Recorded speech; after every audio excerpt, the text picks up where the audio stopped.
can لَقَدْ كَانَ لَكُمْ فِي رَسُولِ اللّٰهِ اُسْوَةٌ حَسَنَةٌ. Allah Teala kudret kelamında diye men şu Muhammed Mustafa'nı Hudaya kıyamada imanı ba adama ulgu et koydum deyiptir. Resulullah can güne akşam gün yaşandı kıyskacık burada da diyenmiştir. Güne yaşandı.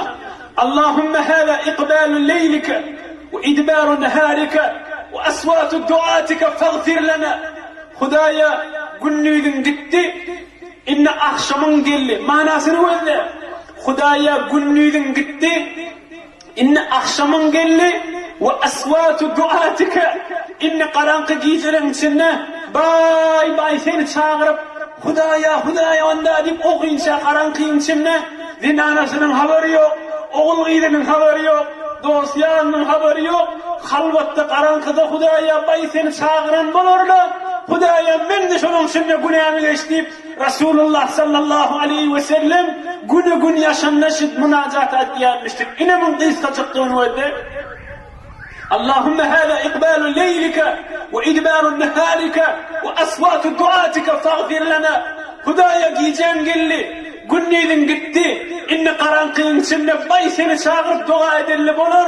Hudaya men de günahımı geçtiyenmiştik. Resulullah sallallahu aleyhi ve sellem ki günahı yok.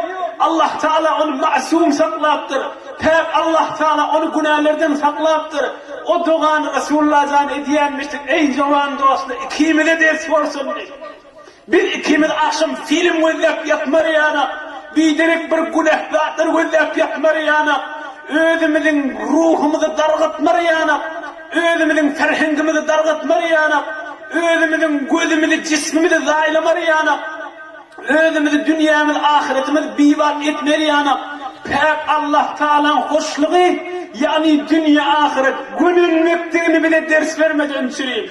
Özümüzü insafınla gör ey cavan dostlar, ey yaştaş dostlar, ey din dostlar, ey ahir zamanda Resulullah cana pek dini arka olmalı dostlar.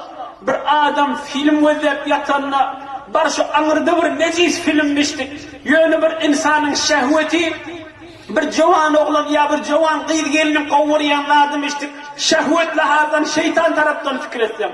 İmme yankı Resulullah canın dualarını bir adam okuyup yatsa ayet sınının keyfedip yatar mı?